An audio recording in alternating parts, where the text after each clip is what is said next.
السلام عليكم، ازيكم عاملين ايه؟ معايا النهارده الياماها السترايكر.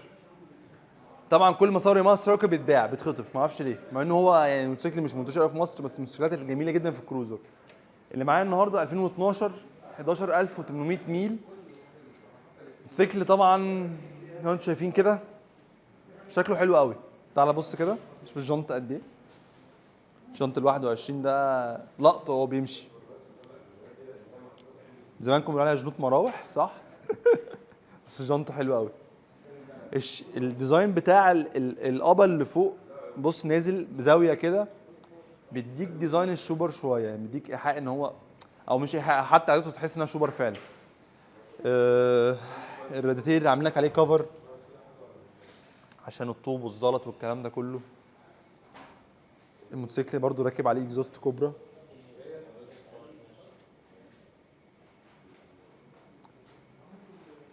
ميزه كمان البايك ده كمان ان هو الشكل بتاعه برضو ستيل رياضي، زي ما كنا شفنا التاني برضو. بروفايل الكاوتش اللي ورا رفيع، تمام. شكل العرض بتاعه لورا بيديك ان هو سبورت كروزر شويه، او كروزر رياضي شويه، في طابع رياضي شويه. تقسيمه الكرسي نفسها، بص الكرسي من هنا، هو في بعض التنشات البسيطه جدا، ما اعرفش ممكن بقى قطط دي، بس هي باين انها قطط. بص القعده بتاعته وانت قاعد، حتى القطنيه وانت قاعد على الموتوسيكل قاعد مستريح. بص القطنيه عندي برضو انا قاعد مستريح. بص الديزاين هم عاملينه كده، مش بقى قاعد كده، قاعد مبسوط. الجدون قريب منك، فانت قاعد مرتاح، مش اللي هو رامي لقدام شويه، او لا، انت قاعد مبسوط. بص الجنط عامل ازاي.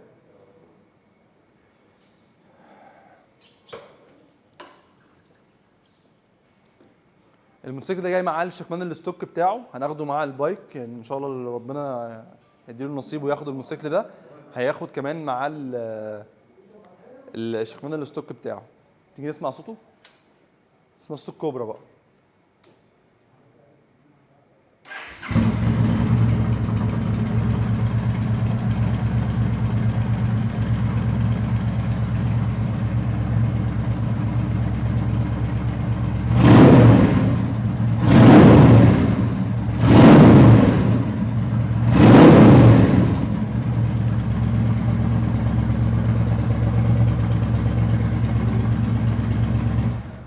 الشاشه بتاعته حلوه يعني، بص ديزاين الشاشه برضو هنا كاتب لك ياماها، اللوجو بتاع ياماها السترايكر من جوه.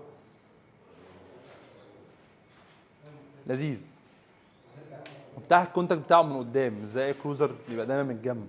يعني مفتاح البايك من هنا، مش من الجنب زي اي كروزر طبيعي.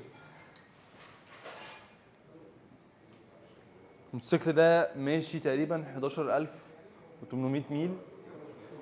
تانكو حلو 15 لتر. قوته حلوه 68 هورس باور. عزم النيوتن بتاعه 107. موتوسيكل جميل جدا. ف مش عارف اقول لكم ايه، يعني موتوسيكل لقطه، شكله حلو. الناس اللي بتحب الحاجات الكروزر المختلفه شويه، زائد ان احنا برضه ان انت معاك حاجه مش زي الهارلي بقى وامريكان وكده، لا انت معاك حاجه ياباني بس مختلفه شويه عن الهوندا. تمام. طيب نيجي في اهم حاجه في الفيديو كله، السعر. احنا الموتوسيكل ده عليه اوفر، هينزل ب 470000 بالاكزوست الستوك بحاجته كلها، وهنعمله سيرفيس فور فري، الزيت والفلتر والكلام ده هنعمله له. تمام. وان شاء الله ممكن يبقى فيه تفاوض بسيط جدا جدا وقت التنفيذ، نحاول فيها ان شاء الله، وربنا يبارك لصاحب النصيب.